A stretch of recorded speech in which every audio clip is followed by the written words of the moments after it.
I hate myself simply because I was fat.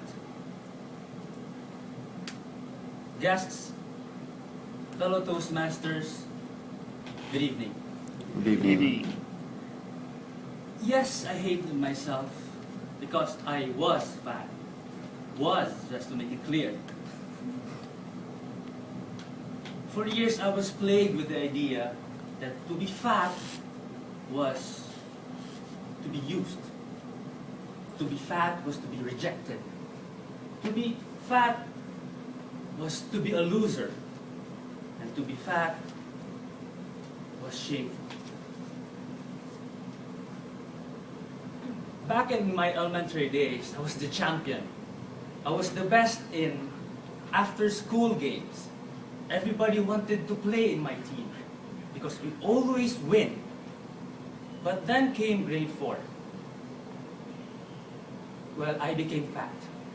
And after that, no one wanted to be in my team because there was no afternoon that I was not an it. And so, belief number 1, to be fat was to be a loser. One afternoon while I was waiting for my parents to pick me up, I saw a few bunch of pretty high school girls. And one of them approached me. And as she approached me, she squeezed my cheeks. And then after that, the rest of them followed and they all squeezed my cheeks. And oh, they were so pretty. I was in heaven. But then one of them exclaimed, "Oh, cute kayo, tambuki ko." And so, my heaven became my hell. Belief number 2, to be fat was just to be used. I know all of us have puppy love stories back in elementary.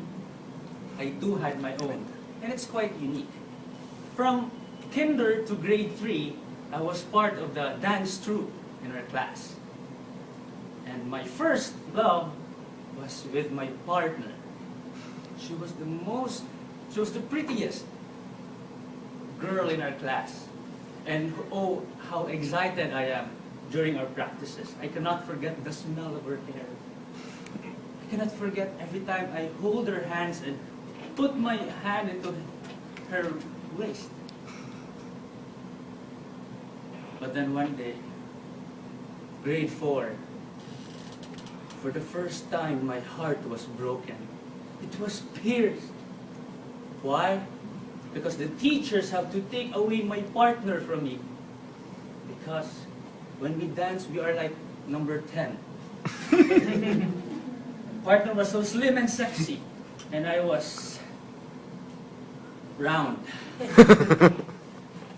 And so belief number 3, to be fat was to be rejected.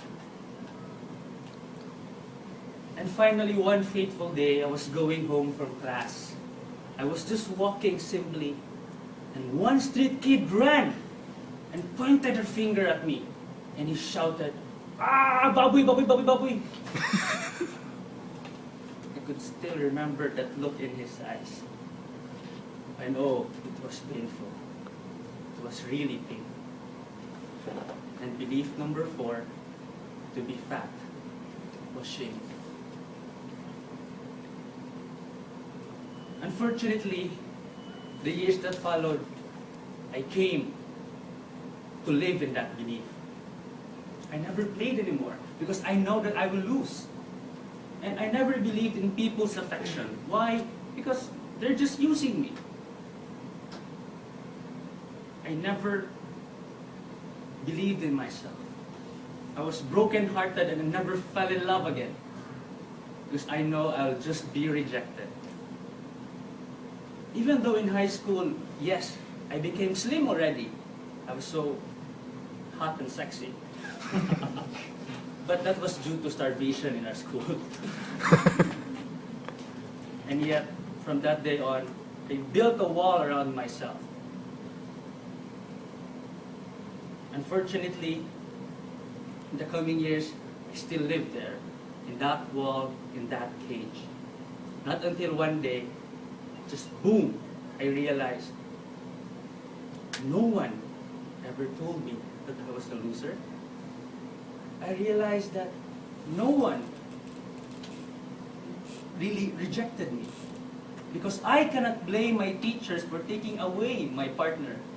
We're number 10. We don't look good on stage. I realized that I could not blame people for liking me, for squeezing my face. Because I'm just cute and chubby. And I could not blame that kid who teased me. Because I know he doesn't know what he's doing. He's doing it for fun. And so I said to myself, I created a wall based on hapless circumstances. I created a story, a very sad story, and I chose to become a victim.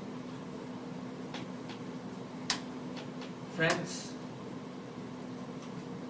today I realized two great things. The first, no matter what circumstances we are in, no matter how painful, how deep is the insult, it's always up to us to choose. To choose whether to become a victim or whether to become the victor of that experience. And greatly, my second realization, I promised to myself that when I become a father, I will show my love to my son, and I will cherish him, and every day I will tell him that you are the most beautiful son. You're just perfect simply by the way you are. And I'll tell that to my son every day, every single day. Toastmaster baby.